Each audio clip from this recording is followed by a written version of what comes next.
സംശയം. ചാൻസ് ചോദിക്കില്ല എന്ന് ഞാൻ ഒരിക്കലും പറഞ്ഞിട്ടില്ല കേട്ടോ. നമ്മള് ഒരു മടിയുള്ള ഒരാളാണെന്ന് ഞാൻ പറഞ്ഞിട്ടുള്ളൂ. അത് എന്താന്ന് വെച്ച് കഴിഞ്ഞാല് നമ്മൾ ഒന്ന് രണ്ട് പേരുടെ ചാൻസ് ചോദിച്ചപ്പോൾ ഉള്ള എക്സ്പീരിയൻസ് അതായതുകൊണ്ടാണ്. അത് വേറെ ഒന്നും കൊണ്ട് വിഷമിക്കുന്ന എക്സ്പീരിയൻസ് ആയതുകൊണ്ടല്ല. അയ്യോ എന്താണ് ഷാജു നിങ്ങൾ അങ്ങനെ ചാൻസ് ചോദിക്കല്ലേ, നിങ്ങൾ പ്രൂവ് ചെയ്ത ആക്ടറല്ല, നിങ്ങൾക്ക് നമ്മൾ നല്ലത് വരുമ്പോൾ തരും, അങ്ങനെ പറയുമ്പോൾ നമ്മൾ വിചാരിക്കും ഇനി ചോദിക്കുമ്പോൾ അവർക്കതൊരു ബുദ്ധിമുട്ടാകുമോ, അല്ലെങ്കിൽ നമ്മൾ ഫോൺ ചെയ്യുമ്പം വിളിക്കുമ്പോൾ നമ്മളെ വിളിക്കുമ്പോൾ ഒരു ടൈം എന്തെങ്കിലും പ്രശ്നമുള്ള ടൈം ആയിരിക്കും, അതൊക്കെ ഒരു വിഷമാണ്. പക്ഷെ അങ്ങനൊന്നുമില്ല.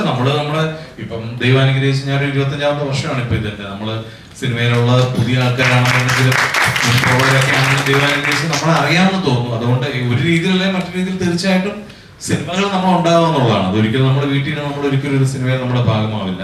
അതുകൊണ്ട് നമ്മൾ അവരോട് ചോദിച്ചുകൊണ്ടിരിക്കണം. അത് ചോദിക്കുന്നതിന്റെ ചിലപ്പോൾ രീതികൾ മാറും. അടുത്ത സിനിമയിൽ എനിക്ക് എന്തെങ്കിലും വേഷം ഉണ്ടെങ്കിൽ പറയണോ, അങ്ങനെ ആയിരിക്കില്ല. അടുത്ത പടം നമ്മൾ ഉണ്ടാവില്ലേ, ചിലപ്പോൾ അങ്ങനെ ആയിരിക്കും ചോദിക്കാം. ഞാനോട് അടുത്ത പടത്തിൽ തന്നെ ഞാൻ ഇല്ലെങ്കിൽ നിന്നെ കൊല്ലും ഞാൻ, അത്രേ ഉള്ളൂ.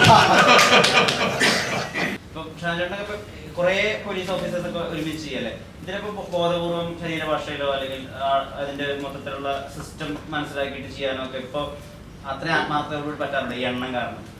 ഇല്ല, ഞാനങ്ങനെ ഒരുപാട് സിനിമകൾ ചെയ്യുന്ന ഒരാളല്ല. അങ്ങനെ പോലീസ് ക്യാരക്ടേഴ്സ് പ്രത്യേകിച്ചും നമ്മള് പക്ഷെ വരുന്നതും ശ്രദ്ധിക്കപ്പെടുന്നതും നിങ്ങൾ അറിയുന്നതും കൂടുതലും പോലീസ് ക്യാരക്ടേഴ്സ് ആയതുകൊണ്ടായിരിക്കാം അങ്ങനെ ചോദ്യം വന്നത്. പക്ഷെ ഈ പറയുന്ന പോലെ മാക്സിമം നമ്മളെ ചെയ്യുന്ന ജോലിയോട് നീതി പുലർത്താൻ ശ്രമിക്കാറുണ്ട്. ഇപ്പൊ അത് സല്യൂട്ട് ആണെന്നുണ്ടെങ്കിലും, ഇപ്പം ഓപ്പോസിറ്റ് നിൽക്കുന്ന ഒരു ഓഫീസർ സല്യൂട്ട് ചെയ്യുമ്പോഴാണ് നമ്മളത് റിസീവ് ചെയ്യുന്ന കാര്യത്തിലാണെങ്കിലും ഒക്കെ നമ്മളത് മാക്സിമം അത് നോക്കാറുണ്ട്.